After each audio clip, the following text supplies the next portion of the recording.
Hey everyone, welcome back to Daily Weekly Builds. It's time for another city update, and as you can see, I've got a bunch of parts everywhere because of course I placed more Bricklink orders and I thought I'll just get straight into it. So here we have a bunch of parts for some train things, which I mentioned in the last city update video, where I'm going to be working on some stuff specifically around this crossing area here.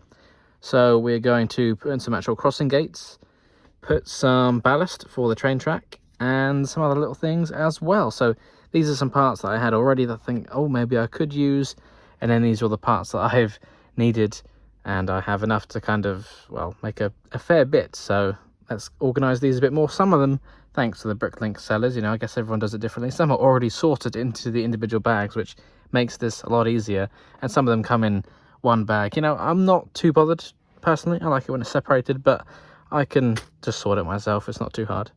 So I've kind of grouped things together. I know there's a few random parts in this tray, but they're all for the actual train crossing barrier gates. And then these are for something I need to change on a model I finished recently. These are for a little something to do with the track and kind of to stop trespassers. And then we've got all these parts here for the ballast, which I'm going for black. In the past, I've used dark brown. I think reddish brown's just a bit too brown. I like the dark brown look, but I'm thinking, well, because it's a modern built-up city, that maybe it's just, I don't know, black to be different. But now I'm kind of wishing I went for dark brown. I don't know. Oh, I think it'll be fine. And I think most of these parts here are for some like train buffer stops, because since this is like a end of the line station, you don't want the train to crash through. Well, I was facing the wrong way, but you don't want the train to come through and smash into the wall, so we need a little buffer stop. And with the buffer stop and the train barrier gates, I've got enough to do both sides, because even though at the moment the city ends here, I do plan to expand it going forward. There will be another train line. Obviously the crossing will continue, so I just thought I might as well get the parts now, just so I've got it ready. But first things first, I need to slightly change my Hogwarts Express custom carriages, because there's just too many studs for the roof, and trying to detach it, sometimes you end up ripping off the wrong part. So here I got the 1x4 modified tiles. I thought they would be working, but since I've already got studs here, I kind of don't need them. So I've got some 1x4, just regular tiles, to swap those out. So hopefully things don't get stuck so often.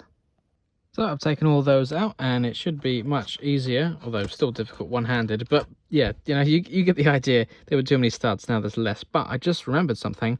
I had the carriages in the wrong order. I had the dining car first, then the regular, normal standard car, then I had the baggage car at the back. When usually the baggage car is the first one, and the dining car would be at the back. So I just need to swap those around, and I just need to make some subtle changes between the two. Then it's back to normal and how it should be. This train is only the Hogwarts Express in name, otherwise it's just a typical classic steam train. There's nothing magical about it. It's just, I like the colour scheme, and it's a train. That's all it is. So no Harry Potter references or anything like that. It's just a normal train. And there we go. That's much better. Now I'm gonna do the track ballast thing, and these bits here are just kind of testing something, because I happen to live near a train station where there's a crossing, and obviously you've got the road, the pedestrian access, and then obviously the train track. And to stop people from walking onto the tracks, they have, well, what looks like basically just wooden planks, just so it's like an uneven surface, so you can't really stand on it.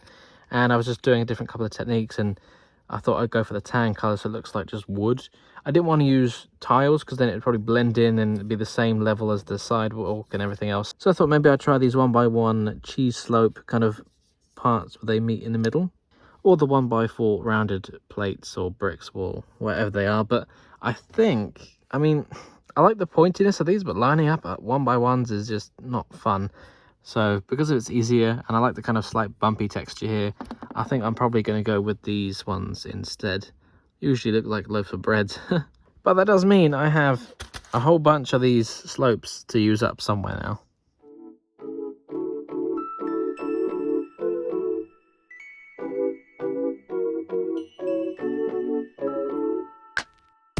Yep, I think I made the right choice. I'm liking that. It adds a nice splash of colour as well, and that's quite an uneven surface, so good luck trying to trespass on these railways. Now I'm going to do the train track ballast, so start with the grey plate to fill in all the gaps, and then add on the black tiles and jumper plates just to give it these sleepers, obviously, although the trouble with doing it this way is technically the rail is going through the sleeper rather than being across it. But you know, I could go fully custom, which I've done before, but I'm just going to use these Lego tracks. I've got so many of them that I might as well use them.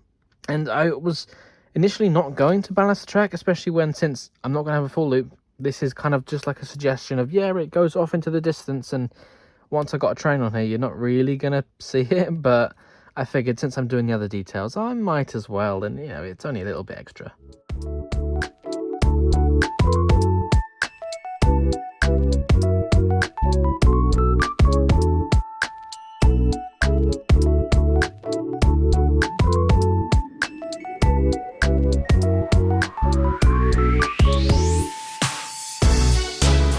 So I've laid the foundations on this side, and actually I kind of like it. Even just this look here, it was a little bit fiddly trying to put the 1x2s in this narrow gap, so I was using a brick separator just to kind of like wedge it in there. But there were a couple of casualties down that hole. Damn, I need to do something about that. I've lost a couple parts down there. I'll have to get them out. That's not too bad. I knocked over a street sign and something fell down, but it's fine. I'll get that later. Now to do the same over here.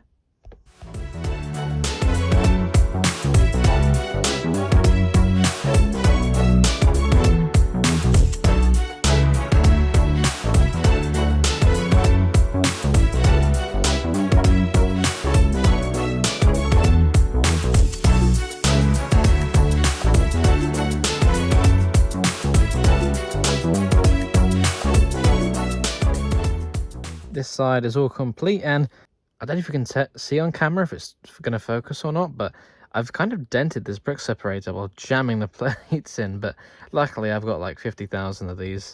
But eesh, it was a bit of a tight fit, and of course I'm missing one because it fell down the hole, so I need to get that.